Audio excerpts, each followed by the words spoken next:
MBC 스트레이트에서 이야기 나왔죠. 집값 상승의 계기가 되었던 것은 부동산 3법이고 그 중에서 핵심이 되었던 것은 분양가 상한제 폐지다. 물론 분양가 상한제 폐지뿐만이 아니라 다른 법들로 인해서 강남 재건축을 띄우기 시작했고, 분양가 상한제 폐지로 인해서 건설사들이 가격을 마구 올릴 수 있으니까 집값 띄우기가 시작했다.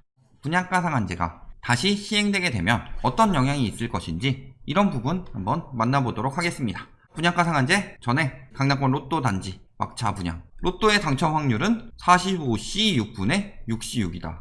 제 주민등록번호 뒷자리가 뭐게요? 이거 찍어서 맞추실 수 있으면 그 정도 확률인데 계속 이렇게 로또로 몰아붙이고 있죠. 분양가 상한제 시행 한 주 앞두고니까 저들이 말하는 진짜 로또는 그때 나오는데 왜 지금 로또라고 띄우고 있다? 마지막 스포트 올리는 거죠.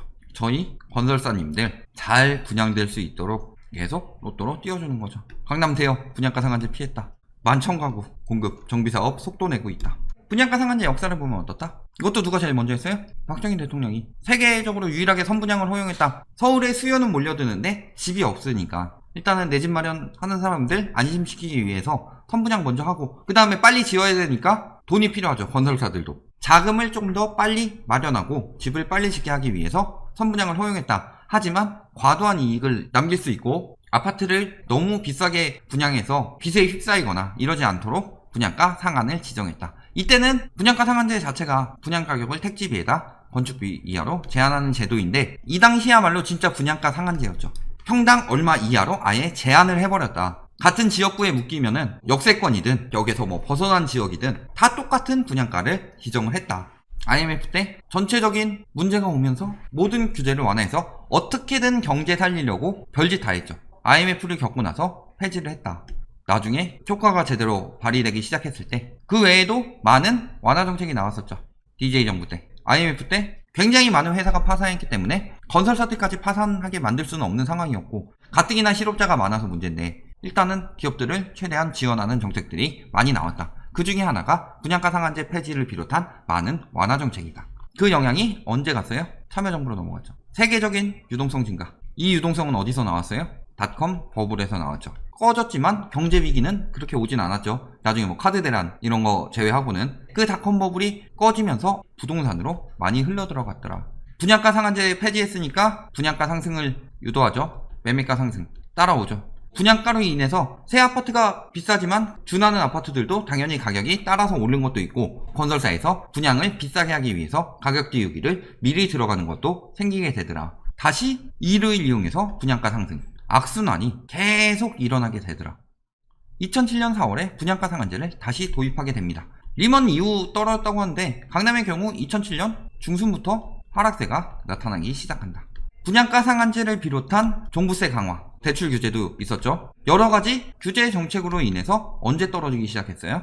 MB정부 때. 그리고 MB정부 때 굉장히 완화하면서 박근혜 정부 때 뜨기 시작했죠. 그리고 박근혜 정부 때 민간택지 분양가 상한제 폐지를 비롯한 부동산 3법 플러스 그 전에 재건축 연한 완화, 초이노믹스 이런 걸로 인해서 뜨기 시작했다. 요거 지금 MBC 스트레이트에서 나온 거 캡처한 건데 저희가 계속 했던 얘기예요. 이거 분양가 상한제 시행해서 건설사들한테 분양가를 높일 수 있도록 만들어주고 재건축 초과이익 환수제 폐지하고 재건축 연한 완화하고 조합원 3주택 분양 허용하면서 재건축 아파트의 가치가 높아지기 시작했다. 재건축 아파트가 신축을 올리고 신축 아파트가 다시 구축을 끌어올리고 이런 악순환이 돌아가기 때문에 재건축에 대해서 분양가 상한제 폐지라든가 재초안 완화라든가 용적률 완화라든가 이런 걸 해주게 되면은 다시 폭등이 일어나게 된다. 그러니까 제가 공급은 재건축으로 하면 안 된다 라고 주장하고 있는 거죠.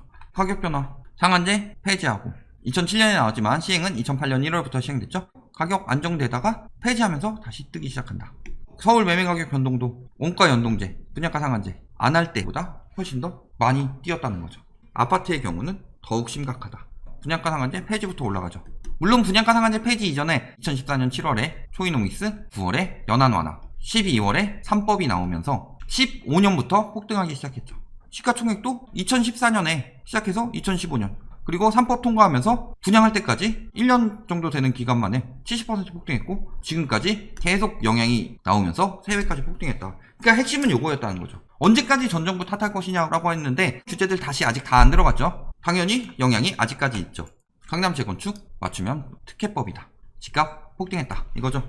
부동산 3법 통과가 부동산 투기 막는 안전핀 다 뽑았다. 분양가 상한제 폐지, 재건축 초과이익 환수 유예인데 실질적으로 이것도 거의 폐지 수순이었죠. 조합원 3주택 허용. 너도 나도 재건축 투기 들어가기 시작한 거죠. 분양가는 비싸게 받되 초과이익은 환수 안 되고 거기다가 세 채까지 가지고 있어가지고 더 많이 투기할 수 있게 만들어줬다. 완전 강남 띄우려고 작정을 한 거죠. 거기서 부동산 3법을 찬성했던 사람들이 지금까지 남아서 하고 있는 게 뭐냐? 재건축 규제 폐지하자. 재건축 규제를 완화해서 공급을 늘리면 집값이 잡힐 것이다 라고 이야기하는 의원 있죠? 이름은 얘기 안 할게요. 성은주 씨예요. 그 사람이 지금 그 얘기를 하고 있다. 강남 재건축으로 부동산 3법 시행한 다음에 엄청난 이익을 본 사람이다. 재건축 규제가 공급 부족으로 인해서 집값을 올리는 정책인지, 재건축을 억누르면서 신축, 구축으로 퍼져나가는 집값 상승세를 막는 정책인지는 누가 봐도 뻔한 거죠. 공급 부족 이야기 많이 나오죠. 건설 수주액 하면서 그때도 건설사들 상한제 폐지하면서 엄청나게 돈 벌어먹기 시작하고 이렇게 유지되고 있다. 건설 수주액이 다시 요 정도 수준까지 떨어지더라도 이때 지금 한참 얘기하는 공급 부족 이야기가 있었냐? 딱히 없었죠. 왜? 지금은 공급 부족? 이런 이야기 하고 있느냐? 이때는 분양가 상한제 시행하고 나서 집값 안정되는 효과가 나오고 있었기 때문에 할 말 없었는데 지금은 아직 오르고 있으니까 공급 부족으로 폭등시킨다 이런 여론 만들고 있는 거죠. 건설 수주액 계속 유지하고 오히려 더 높이고 싶은 거죠. 건설사들 돈 많이 벌고 싶으니까. 정치인까지 커넥션이 있어가지고 건설부 마피아였다 라는 게 뭐죠? 얘네만 커넥션이 있어요? 여기다가 플러스로 어디로 가요? 언론들이 떡국물 주워먹죠. 홍보비라든가 건설사, 계열사의 언론들 같은 경우는 본사를 띄워주는 역할도 하고 있다. 본사 광고도 하는 거죠. 이런 떡고물들이 많이 떨어지게 되면서 언론들이 여기에 붙어있더라. 이번에 적용되는 지역 어디예요? 노원, 동대문, 성북, 은평, 강서 이런 데 같은 경우는 일부 재건축이 많이 나오는 동 위주로 지정이 됐고, 양천, 복동 재건축 있죠? 강남 서초 재건축 많죠? 송파 마찬가지고, 강동, 광진, 성동, 마용성, 중구, 서대문, 동작, 영등포 이렇게 재건축이 많은 지역은 다 들어간다. 광명도, 과천도 들어가죠. 분양가 상한제는 핀셋 지정이고 투기 과열 지구만 지정되기 때문에 영향이 없다라고 하는데 분당, 일산, 평촌, 중동, 3번 이런 데가 1기 신도시가 지금 이제 30년 연한이 되어가고 있다. 여기서 이제 재건축이 많이 나오기 시작하게 되면은 투기 과열 지구 지정하고 추가로 분양가 상한제 지정하면 돼요. 예전에는 전국 다 지정 가능한 것처럼 했지만 요건이 있었죠. 뭐 물가 상승률에 몇 배 이상의 상승률, 그리고 분양가 상승률, 그리고 청약 경쟁률 이런 거를 맞췄어야 하는데 지금은 정부에서 투기 과열 지구 지정하고 분양가 상한제 때리면 된다. 분양가 상한제 로또 하는데 전매 제한 기간 길죠. 지금같이 집값이 폭등한 기간에는 대부분 80% 미만으로 나오죠. 2배 가까이 뛰었는데 건축비 자체가 택지비 오른 거에 비해서 건축비 엄청나게 많이 뛰었죠. 요거를 다시 원위치시켜서 물가 상승률까지 맞춰 올리면 대부분 80% 미만이다. 특히 투기 과열지구인 곳들은. 그러니까 대부분 전매 제한 10년 걸릴 것이다. 10년 뒤에 무조건 더 오른다 라는 보장이 있어요. 늘 이야기하지만 안전마진이라고 하는 말 그 자체가 되게 싫어요. 그러면은 2008년에 분양 받아가지고 한 20% 싸게 했는데 전매 제한 5년 해가지고 2013년 됐을 때 팔 때 되면 가격 어땠어요? 그때보다 지금 더 심각한 상황이죠. 그때는 그래도 인구라도 늘어나고 있었고 지금보다 서울 아파트도 훨씬 적었다. 지금은 그때보다 훨씬 더 많은 서울 아파트가 지어졌고 인구는 계속 줄어들고 있어요. 전체 인구도 줄어들고 있어요. 외국 다른 나라들이랑 막 비교하는데 왜 제가 자꾸 일본이랑 비교하냐면 비슷한 집값 상승률, 더 빠른 고령화, 더 빠른 인구 감소, 그때 부동산 불패 심리 이런 것들이 외국 집값 어디 오르는데요? 이런 데랑은 다르다는 거죠. 중국은 인구도 엄청 많은데 유럽은 이민정책이라도 제대로 쓰고 있죠. 그러니까 일본이랑 비교하는 거고 집값이 한번 침체를 맛보고 나면은 예전에 닷컴 버블 때 미국은 지금 다시 닷컴 쪽으로 해서 인터넷이 오르고 있지만 우리나라는 안 그래요. 왜? 닷컴 버블 때 피보고 나서 주식하면 망한다. 심리가 생겨나고 나서 지금 와서야 굉장히 뚝 떨어지고 나서 원 수준까지 회복이 된 거지 그 이상으로 다시 나오느냐? 안 나오고 있죠. 오히려 2200 넘어가고 2300 정도 나오니까 다시 떨어지면서 2200선으로 맞춰지고 있잖아요. 그러니까 똑같다. 그 심리는 부동산에서 똑같이 발휘될 건데 부동산만은 왜 불패라고 하느냐? 웃기는 거죠. 거주 의무도 생기죠. 내가 들어가서 사는 실거주로 들어가는 건데 이게 로또예요? 가격이 어떻게 될지도 모르는데 그럼 5년 뒤에 로또였다 라고 하든가. 아까 이야기했지만 80% 미만은 5년, 대부분 5년 살 것이다. 재당첨 제한 들어가죠. 요거 하나 당첨되면은 10년 동안 다른 건 못 산다. 니들 말대로라면 뭐 연간 1억씩 오른다고 해봅시다. 한 5년간 분양가 상한제 5억 오르는 거에다가 기본 뭐 안전마진 5억이라고 생각을 해봅시다. 그런데 재당첨 제한이 들어가요. 재당첨 제한이 이 정도까지 심하지 않은 거 같은 경우 한 2채 당첨되고 3채 당첨되고 하면은 얘보다 더 벌 수 있는데 로또예요 그럼? 그러니까 로또라는 말로 지금 비합리적이다라는 여론을 만들려고 하는데 실질적으로 분양가 상한제 적용 주택의 가격이 합리적인 거고 나머지 가격이 비합리적으로 거품이 많이 낀 거죠. 둔촌주공 허그에서는 2,910만원 원래는 이거보다 조금 더 비쌌는데 조합에서 3,550만원 계속 이야기하다가 결국에는 집행부 전원 해임하고 하면은 분상제 할 수밖에 없다. 결국은 분상제 이유고 이게 2,910만원보다 쌀지 비쌀지는 저들의 말을 믿지 말고 정확히 나오는 가격을 봐야죠. 분양가 상한제 시행되면은 분양 물량 감소해서 결국 공급 절벽 현실화된다. 특히 2만여 채 분양 불발. 분양가 상한제 이전에 할 2만여 채가 분양이 불발됐다. 그러면 얘네는 거의 추진된 거죠. 거의 추진된 애들이 불발됐다고 해서 안 해. 알겠어요? 여기까지 했는데 조금 이익은 덜 보더라도 거의 다 했으니까 그냥 하려고 하겠어요. 언제 다시 될지 모르는데. 더욱 규제는 강화되고 있는데. 공급 절벽 현실화라고 하죠. 상한제 실시 이후 아파트 공급 줄지 않았다. 이때 늘어나죠. 밀어내기. 그리고 이때는 경기 침체 플러스 밀어내기 분양 때문에 조금 줄었다가 금방 다시 회복되죠. 회복돼서 얘는 밀어내기 분양이라고 보고 여기는 침체 때 줄었던 게 다시 늘어났다. 그 전이랑 공급이 전체적으로 유지되고 있는 형국이다. 그런데 2014년부터 갑자기 올라가죠.